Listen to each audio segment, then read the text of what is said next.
As a potential father, I want to wish all fathers a happy Father's Day. I pray God blesses all our fathers, strengthens them to be leaders, to be the head of their homes, and to bring up their children in the way of the Lord. All what it takes to be a godly father is for you to be rooted in the word and for you to be able to communicate same to your children and the whole of your household, so that everybody will come to know Jesus and everybody will come to know that you have to follow his commandments. Our fathers are like a provider, like God is. They provide money and a home for us. So our fathers are like God. How can fathers reflect God's love in their parenting? I would say fathers can reflect God's love in their parenting by exemplifying the life of Christ to their kids.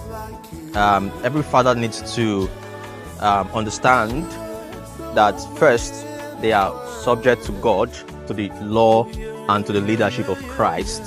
Then they can now reflect that in their kids. So whatever your children see you do, that's what they will do. One of the ways to draw your children closer to God is to spend time with God, with your children.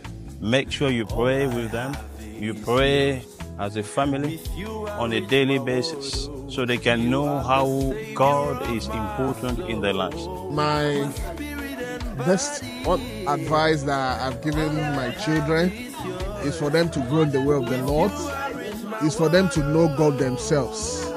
And I encourage them to study the Word of God. That's the major and the fundamental thing I think is very important that I emphasize for them. As a potential dad, my favorite spot to sit in church is always on the front row because it helps me concentrate and it gives me full attention during service. And there's nothing best than when you get that one word, when the word of God is being spewed from the altar. So which is why I like to sit in the front. It just gives me that direct access and concentration to the word of God. The best advice I think I've given my kids, number one, is to fear God. And putting God first in everything they do, literally. And I've also said to them literally that they're ambassadors of Christ and they represent God, whether in the school, in life, generally in business. And I've told them about the importance of hard work and being consistent in ensuring that every goal they set for themselves, they are achieving it and giving no room for excuses whatsoever. And I trust God that with all of that, they would be successful. My favorite seat in church is actually, if I'm not sitting in the technical department, I will be in altar steward. But I always like to position myself where I will be able to receive the word. So I equip myself to be able to teach my children.